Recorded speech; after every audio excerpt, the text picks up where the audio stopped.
Hi folks, Canadian Prepper here. So this is going to be a winter bug out bag concepts video. It's not going to be a specific video that's just dealing with my own personalized bug out bag, although I will be showing that briefly towards the end. But this video is for the purpose of giving you a general set of ideas and concepts regarding a winter bug out bag setup. The reason why I do this is because a bug out bag is going to vary on so many different dimensions depending on what your circumstances are. So it's going to depend on where you live, what the climate, population density, and the resources availability are. It's going to depend on who you're going with, so how many people there are in your party to divvy up the stuff, how you plan on getting there, whether it's on foot, by bicycle, by automobile, etc. It's going to depend on when you will be going, so, how long you're going to be going, so all the various time factors. It's going to be dependent, of course, on why you're going. Is it to survive? Is it to escape and evade? Is it to, bug out, get out of Dodge, I'm never coming home? And of course, it's going to depend on what sort of disaster it is. So, because there's so many different circumstances, that's why I'm going to make this more of a concepts video as opposed to talking about my specific bug out bag itself. So today we're going to be focusing on developing a system that's geared towards winter that will allow you to transport goods via just your 2 feet to get to where you need to go in the case of a disastrous scenario. Now, there's a fixation in the prepping community when it comes to bug out bags.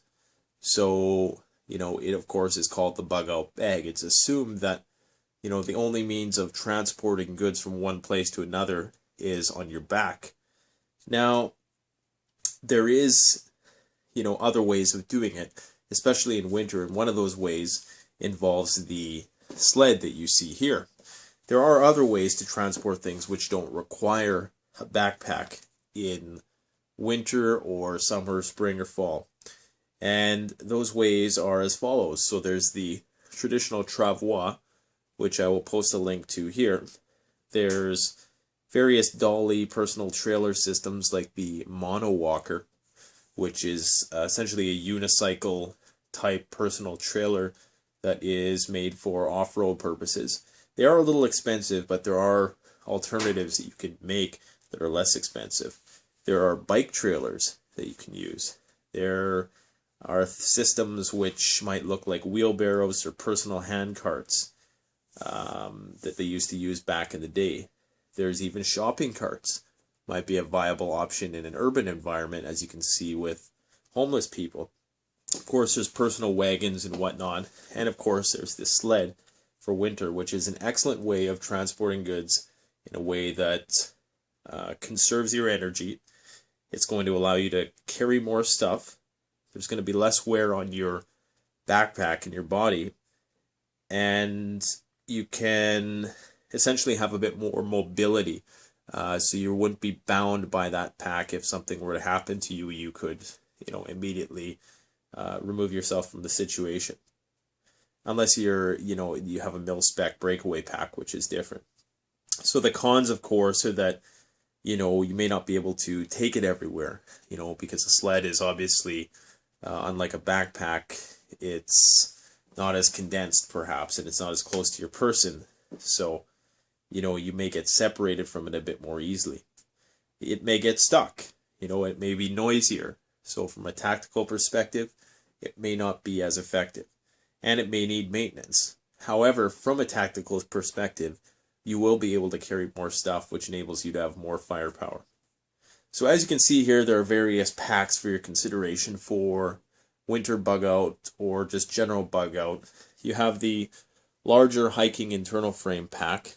You have the Molly system pack. This one's a 511 Rush 36, I believe.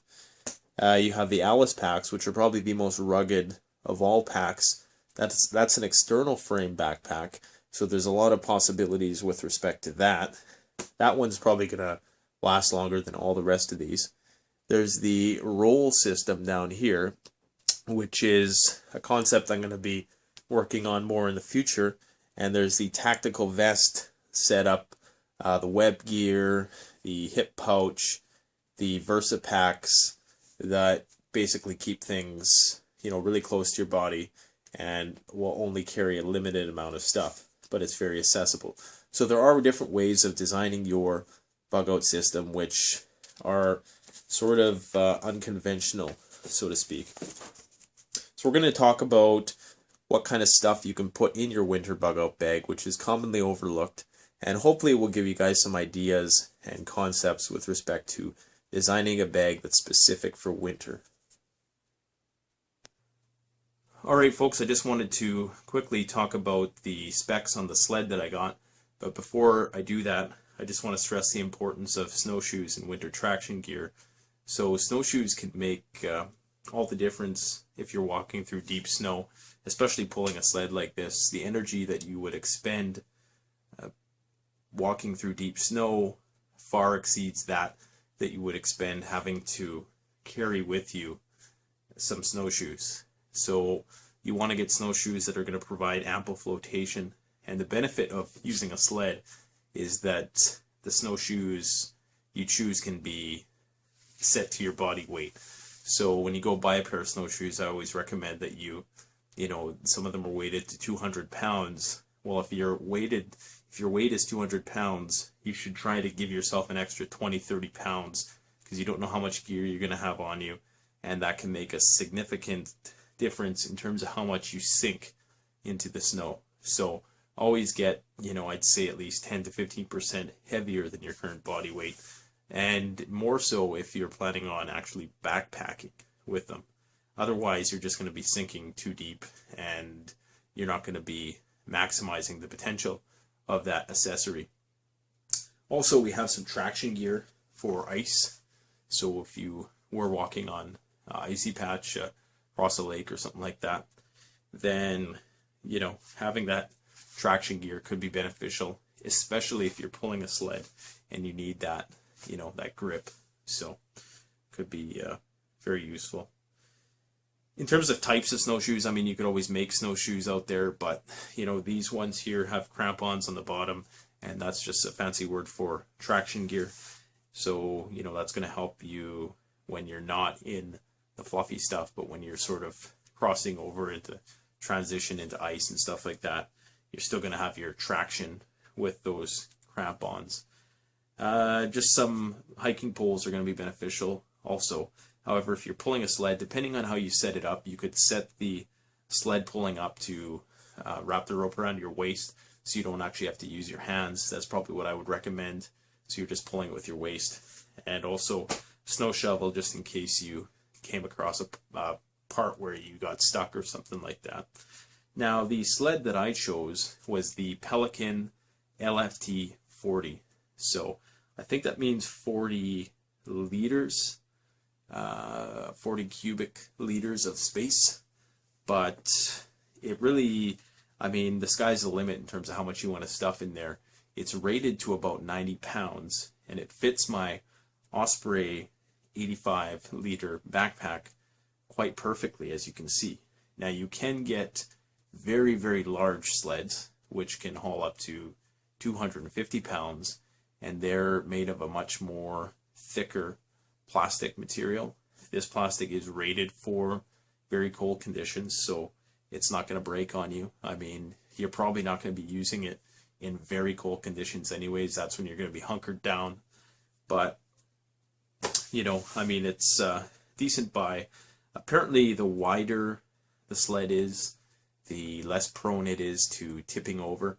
So, there are some wider versions you can get. There's different models. Any sort of hunting store or Canadian Tire, that's where I got this one. Canadian Tire was about 40 bucks.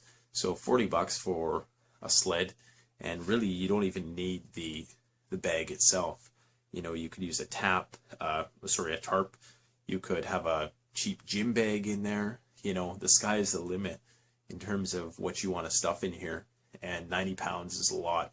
It's not, I mean, you probably could stuff a bit more in there, but you kind of want to, if they're rating it for 90 pounds, it probably means it could hold about 120 without breaking. But, I mean, they have to set it there just for safety.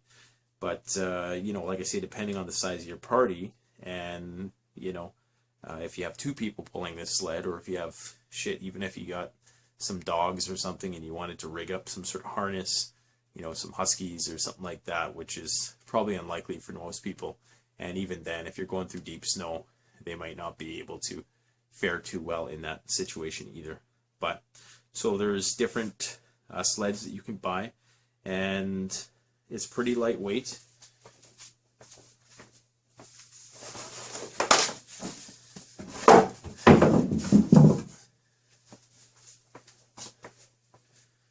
Just thought I'd show you the bottom of the sled here.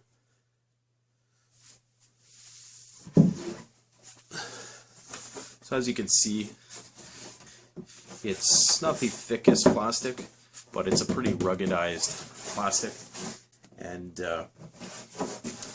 I'm pretty sure it's gonna fulfill its function.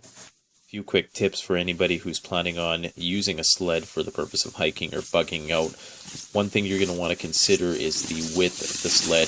Now, you want to make it wide enough so that it's not going to tip over, and if you can distribute the weight evenly throughout the sled, and having the majority of the weight on the bottom, so making sure that it's not top heavy, make sure that everything's strapped in there nice so things aren't moving around.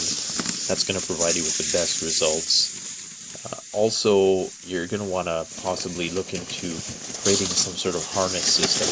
Now, typically it's not that hard to pull a sled over snow. It slides pretty easily. So, any sort of harness system will do. You don't have to go out and buy a fancy harness or anything like that.